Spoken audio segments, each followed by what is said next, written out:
Bismillahirrahmanirrahim.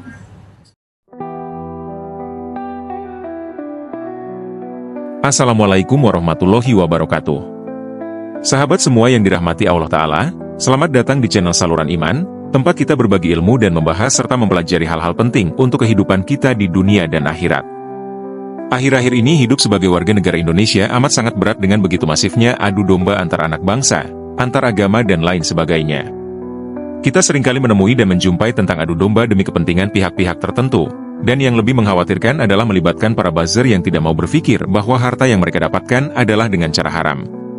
Semoga para buzzer sadar bahwa harta yang haram tersebut kelak akan bersaksi di akhirat dan sebab buzzerlah ketenangan, kedamaian, saling menghormati antar anak bangsa dan pemeluk agama sangat langka dan menjadi hal yang amat mahal untuk didapatkan saat ini.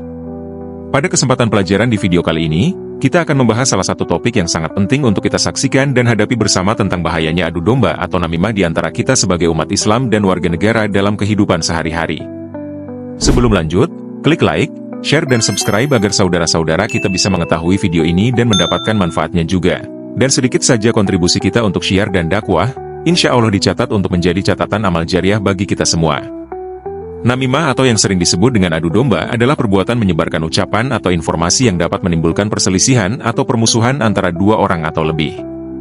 Berbeda dengan ghibah yang merupakan membicarakan keburukan orang lain, namimah lebih mengarah pada tindakan memanipulasi, memutarbalikkan, atau menyebarkan informasi palsu dengan tujuan memecah belah dan menimbulkan konflik.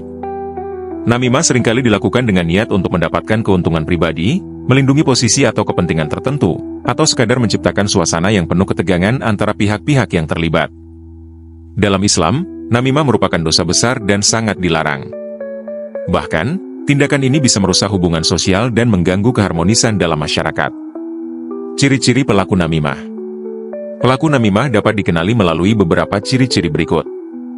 Suka menyebarkan berita atau ucapan yang tidak benar. Pelaku namimah cenderung menyebarkan berita atau perkataan orang lain yang bisa menimbulkan konflik. Berita yang disebarkan bisa saja diubah-ubah isinya agar terlihat lebih buruk atau menyesatkan. Memutarbalikkan fakta. Pelaku seringkali memanipulasi fakta dengan tujuan membuat orang lain saling berselisih. Ia tidak peduli dengan kebenaran dan hanya fokus pada tujuan untuk memecah belah. Mengadu domba tanpa alasan yang jelas. Pelaku namimah sering mengadu pada seseorang tentang orang lain dengan tujuan untuk menimbulkan permusuhan atau kebencian. Biasanya, ia tidak memberikan informasi secara jujur dan bisa jadi hanya menyampaikan sebagian dari cerita yang menonjolkan sisi buruk pihak lain. Menciptakan ketegangan.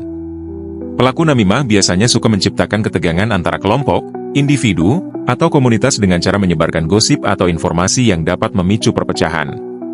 Contoh namimah di era modern dengan perantara media sosial dan kasus buzzer. Dalam era digital saat ini, namimah lebih mudah dilakukan melalui media sosial dan platform online lainnya. Beberapa contoh yang relevan di antaranya. Buzzer penguasa. Di Indonesia, fenomena buzzer atau orang-orang yang dibayar untuk menyebarkan narasi tertentu di media sosial sangat marak.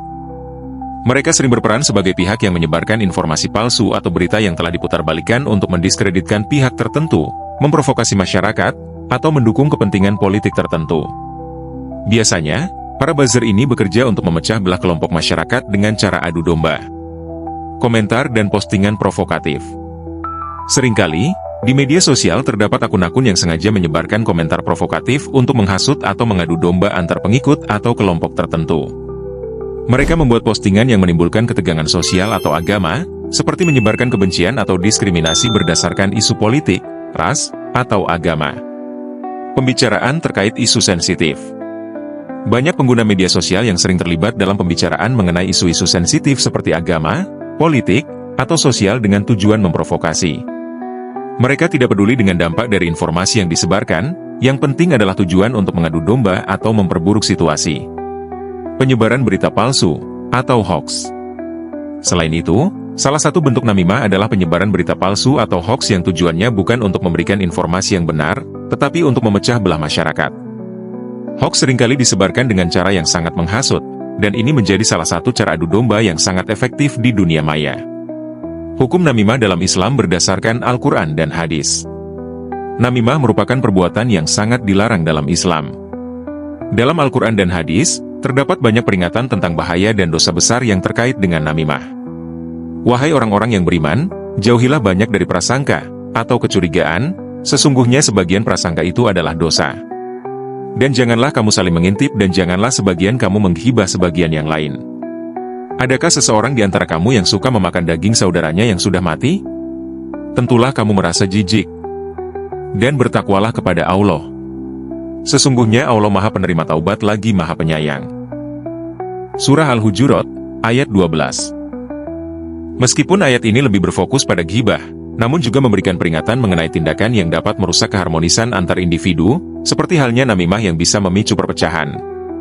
Dan janganlah orang-orang yang mendustakan itu menganggap engkau sebagai orang yang gila.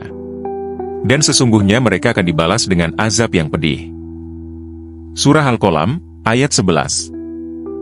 Dalam ayat ini, Allah juga memberikan peringatan keras mengenai perbuatan buruk seperti namimah yang dapat merusak kedamaian.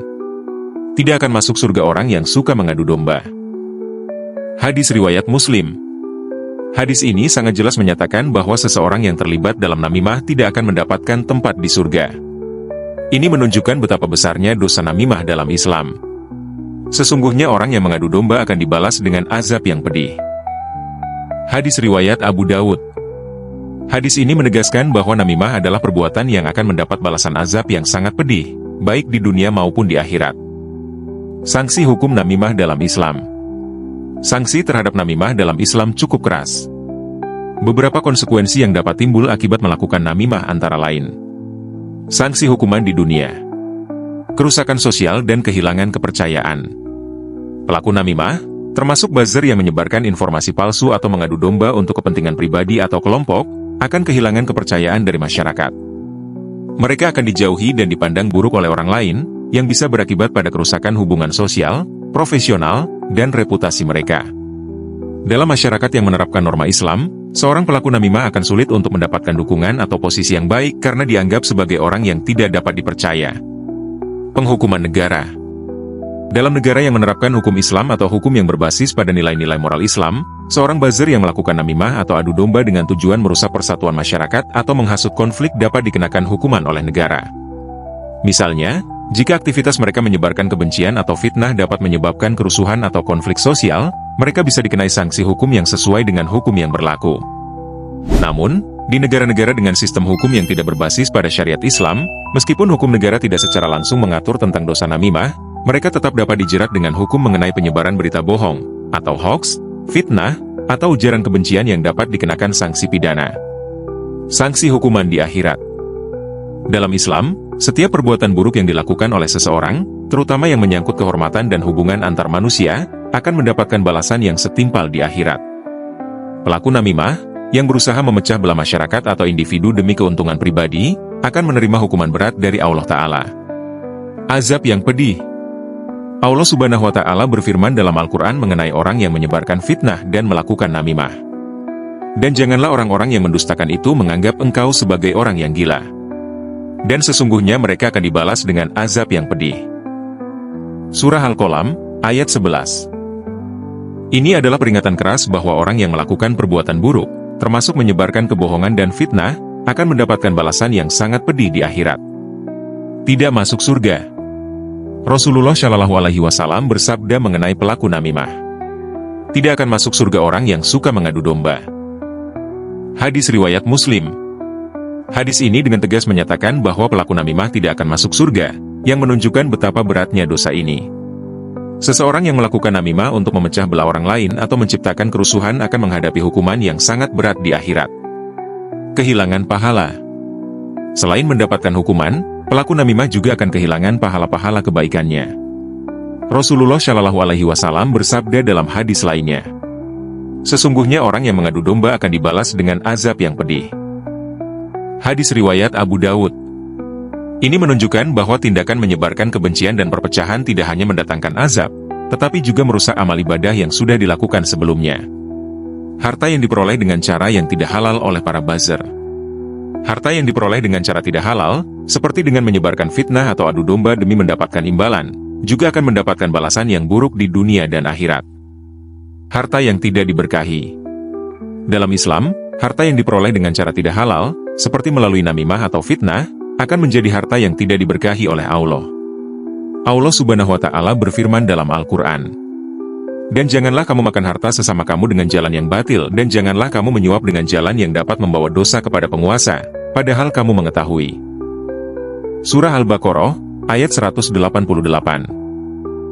Harta yang diperoleh dengan cara yang tidak benar, seperti dengan menyebarkan kebohongan atau memecah belah masyarakat demi keuntungan pribadi, dianggap sebagai harta yang haram dan tidak diberkahi. Sehingga, meskipun seseorang bisa memperoleh keuntungan duniawi dari perbuatannya, harta tersebut tidak akan membawa kebaikan dalam kehidupan mereka, baik di dunia maupun di akhirat. Tidak mendapatkan keberkahan dalam kehidupan. Rasulullah Shallallahu Alaihi Wasallam juga menegaskan bahwa harta yang diperoleh dengan cara yang tidak halal, termasuk dengan memanfaatkan namimah, tidak akan membawa keberkahan dalam kehidupan. Sesungguhnya Allah Ta'ala itu maha baik dan tidak menerima kecuali yang baik. Hadis riwayat Muslim. Hadis ini menegaskan bahwa Allah hanya menerima amal perbuatan dan harta yang diperoleh dengan cara yang halal dan baik. Harta yang diperoleh dengan cara menyebarkan fitnah atau adu domba akan terhapuskan keberkahannya, dan pelakunya tidak akan mendapatkan kebahagiaan yang sejati. Pertanggungjawaban di akhirat. Di akhirat, setiap harta yang diperoleh dengan cara yang tidak halal akan dipertanggungjawabkan. Rasulullah Shallallahu Alaihi Wasallam bersabda, "Setiap amal perbuatan ada balasannya, dan setiap harta yang diperoleh dengan cara tidak halal akan dihisab oleh Allah." Hadis riwayat Bukhari. Ini menunjukkan bahwa di akhirat, semua harta yang diperoleh dengan cara yang tidak benar akan dipertanggungjawabkan. Bahkan jika seseorang mendapatkan keuntungan finansial dari kegiatan namimah, dia akan diminta untuk mempertanggungjawabkan perbuatannya di hadapan Allah Ta'ala. Mengurangi pahala.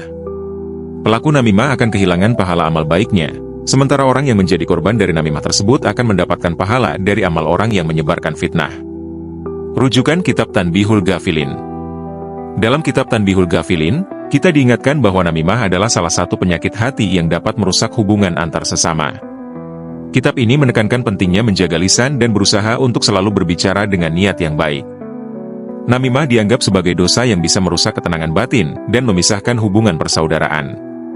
Kitab ini mengingatkan umat Islam untuk senantiasa waspada terhadap setiap perkataan dan tindakan yang bisa mengarah pada perpecahan.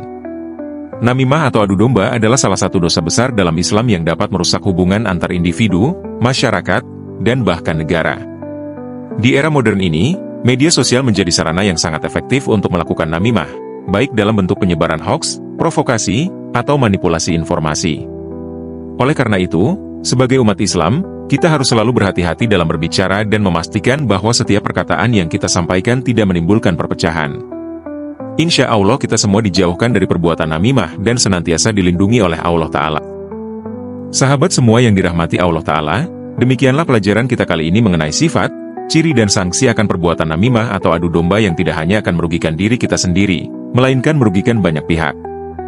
Sebagai umat Islam yang senantiasa berusaha mengikuti gaya hidup Rasulullah Shallallahu Alaihi Wasallam, kita harus senantiasa melatih dan mengikuti jejak beliau Rasul dengan menjauhi perbuatan namimah yang tidak disukai beliau Rasul, agar kita kelak mendapat rahmat dan perlindungan dari Allah Ta'ala di dunia dan hari akhir, serta Allah Ta'ala masukkan kita ke dalam surganya. Semoga video pembelajaran ini bermanfaat dan menjadi pengingat bagi kita semua untuk terus memperbaiki diri. Insya Allah, Allah Ta'ala memberikan kita umur yang panjang penuh dengan keberkahan, kemudahan, kesehatan dan kemampuan untuk meningkatkan amal ibadah yang kelak akan menjadi bekal dan modal kita menghadap Sang Maha Pencipta, sesuai dengan tuntunan kecintaan kita, Sayyidina Muhammad Shallallahu Alaihi Wasallam, dan kelak Allah mewafatkan kita dalam keadaan husnul khotimah, serta insya Allah kelak kita dimasukkan ke dalam surganya Allah Ta'ala. Jangan lupa untuk like, subscribe, dan share video ini agar lebih banyak saudara-saudara kita bisa belajar bersama dan mendapatkan manfaat dari video ini. Bagi yang sudah melakukannya, insya Allah dicatat sebagai amal jariah syiar dan dakwah kelak. Terima kasih sudah menonton, semoga video ini bermanfaat untuk kita semua. Sampai jumpa di video berikutnya. Wallahu a'lam bishawab. Wal afu minkum. Wassalamualaikum warahmatullahi wabarakatuh.